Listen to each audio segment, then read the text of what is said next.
Speaker, I ask for unanimous consent to address the House for 5 minutes. Without objection.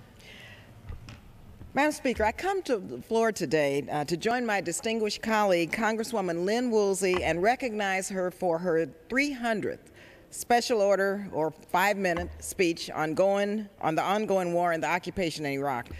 I also stand here calling yet again for an end, and I mean an end to this unjust war, and for the return of our troops and military contractors from Iraq.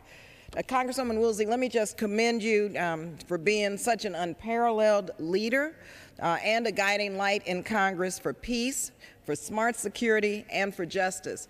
Congresswoman Woolsey, if you may remember, offered the first resolution calling for the withdrawal of our young men and women and the redeployment and bringing them home, and that was years ago. And today, Congresswoman Woolsey, thanks to your leadership, I think we're closer to where that first resolution where you stepped out on faith but knew that that was the right thing to do. I think we're closer to that day.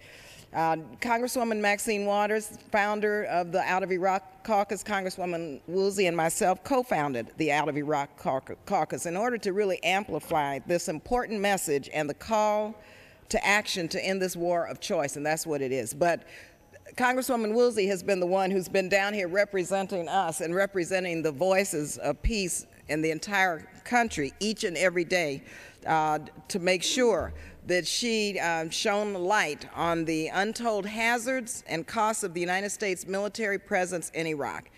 As co-chair of the Progressive Caucus, Congresswoman Woolsey has worked tirelessly to bring attention to these vital issues of global peace and national security.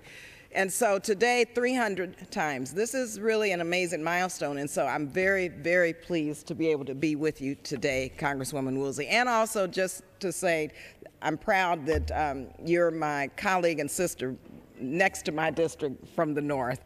It's really, though, with a heavy heart that I note next week that our country will enter into the 7th year of this unnecessary and immoral war in Iraq. 6 years of unnecessary bloodshed in Iraq. We've wasted too much American treasure, drained too much and too many of our American resources, and most importantly, Madam Speaker, we've unfortunately claimed too many American lives. As of February 25th, 2009, according to the Defense Department, 4,252 brave servicemen and women have given their lives, and more than 30,000 United States troops have been injured. This war has already cost the American people more than $650 billion. This is $10 billion a month, as the economy spirals further and further into crises. The costs to the people of Iraq also have been far greater. Tens of thousands of Iraqi men, women, and children have been killed. More than 1 million Iraqis have fled their homes and live as refugees. Hundreds of thousands have been internally displaced.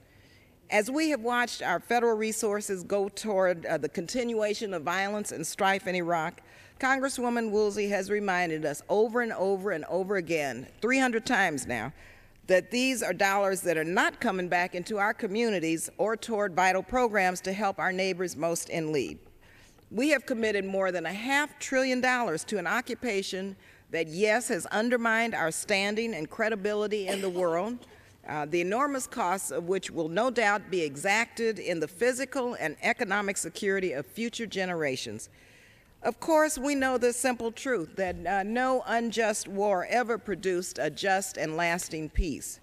So we look forward to working with our new administration to continue our efforts to bring our troops and military contractors home.